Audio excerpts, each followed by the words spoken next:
Assalamualaikum warahmatullahi wabarakatuh. Salam Om Swastiastu, Namo Buddhaya, Rahayu. Di sini kelompok kami akan menjelaskan tentang Lemdaksation atau bebek lumpuh. Sebelum memasuki topik, perkenalkan, nama saya Natasha Nora dengan NIM 13123000084. Nama saya Yohana Michelina dengan NIM 13123000081.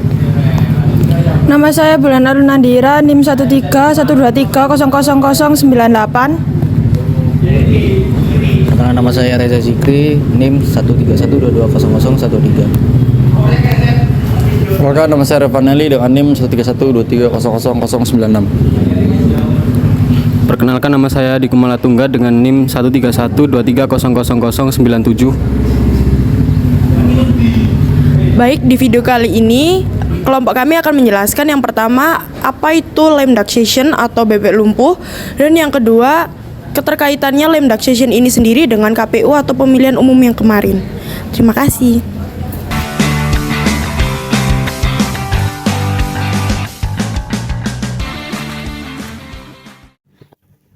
Assalamualaikum warahmatullahi wabarakatuh. Perkenalkan, nama saya Natasha Nora dengan NIM 13123000084.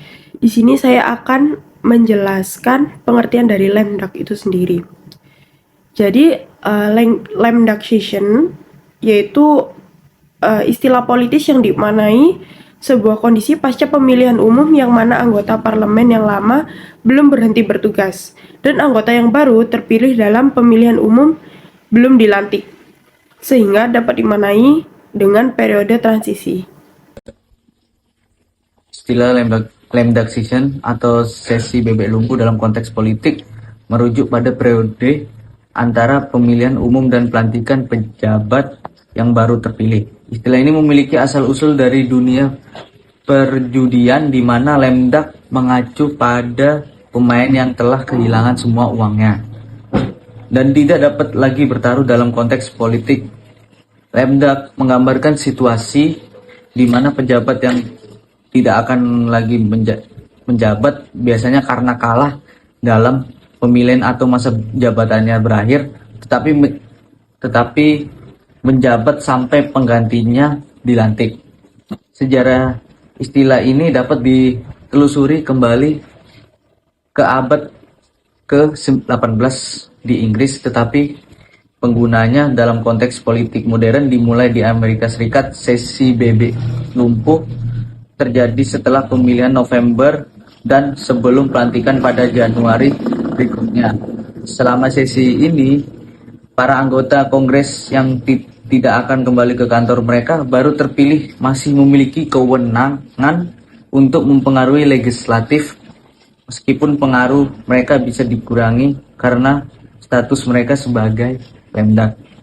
Secara historis, sesi bebek lumpuh dapat menjadi waktu yang menantang untuk legislasi karena pejabat yang baru terpilih mungkin memiliki pandangan politik yang berbeda atau karena ada kekhawatiran bahwa pejabat keluar.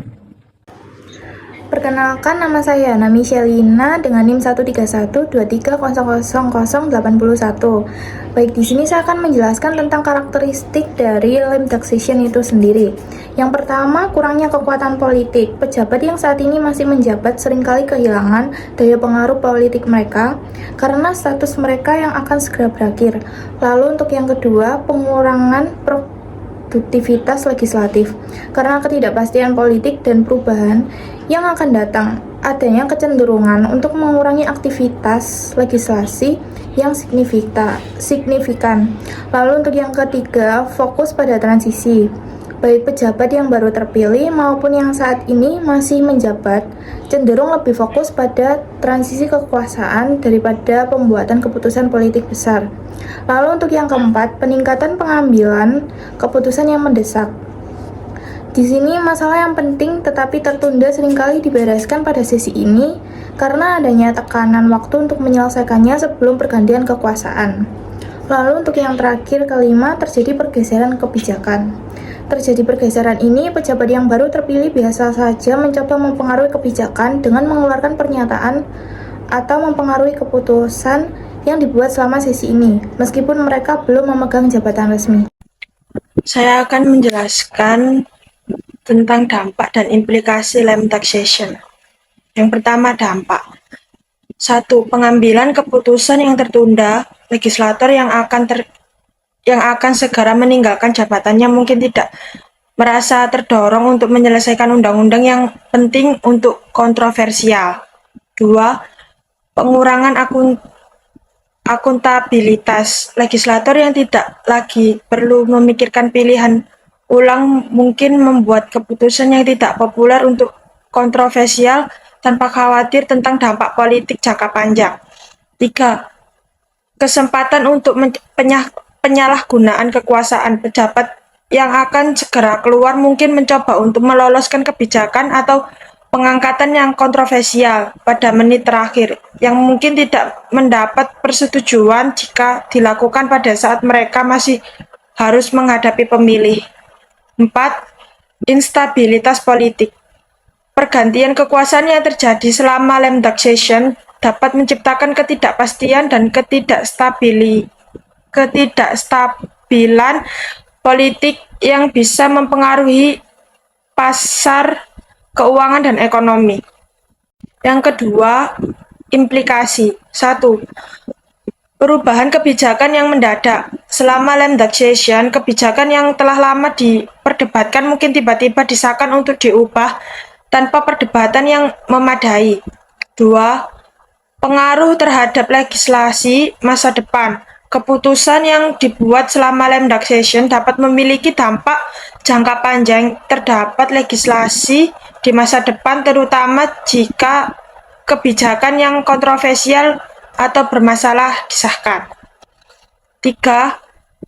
Pangkatan pejabat. Land taxation sering digunakan untuk mengisi posisi penting yang mungkin akan lebih sulit untuk diisi setelah anggota baru mengambil alih.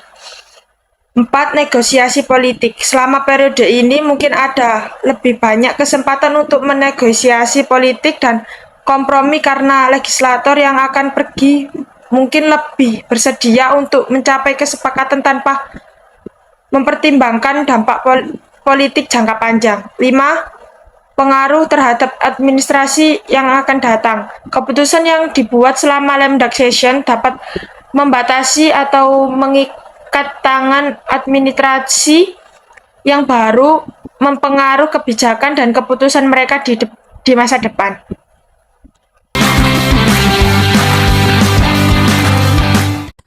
Jadi apakah kemenangan Prabowo di pemilu kemarin di pemerintahan Jokowi termasuk sisi bebek lumpuh atau tidak?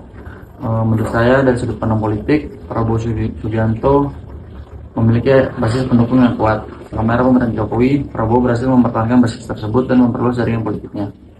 Meskipun tidak secara langsung sebagai bagian dari pemerintahan, dia dapat mempengaruhi opini publik dan agenda opini tertentu. Jadi di era pemerintahan Jokowi, kemenangan Prabowo itu bisa diklasifikasikan sebagai land taxation atau sisi berkelompok, tergantung pada bagaimana nafsirkannya. Secara formal, Jokowi masih berkuasa dan tidak dalam posisi lemdak, namun pengaruh politik Prabowo dalam menghadapi pemerintahan Jokowi tetap relevan dan patut diperhitungkan. Jadi di era Jokowi ini termasuk dalam land taxation karena memang Jokowi sebagai pemerintahnya, sebagai kepala yang menanggung jawab. Cuman opini-opini Prabowo itu bisa dapat mempengaruhi Jokowi. Land taxation merupakan sebuah fenomena kenegaraan yang lazim ditemukan baik di negara-negara dengan sistem presidensial, semi-presidensial, maupun parlementer. Fenomena ini merupakan keniscayaan yang timbul akibat adanya jeda waktu antara pengumuman hasil pemilihan umum anggota parlemen sampai dengan hari pelantikan. Pada masa ini, anggota parlemen yang baru sudah terpilih sesuai dengan pengaturan pemilihan umum yang ada di masing-masing negara, sehingga seharusnya anggota parlemen incumbent tidak lagi mengambil keputusan-keputusan penting dalam masa land taxation ini. Sejatinya fenomena ini tidak hanya ditemukan di ranah parlemen saja, tapi organ-organ negara yang menjalankan fungsi eksklusif juga berpotensi mengalami land taxation. Untuk itu, beberapa negara mengatur periodisasi pengisian jabatan lembaga-lembaga negara yang menjalankan fungsi legislatif maupun eksklusif.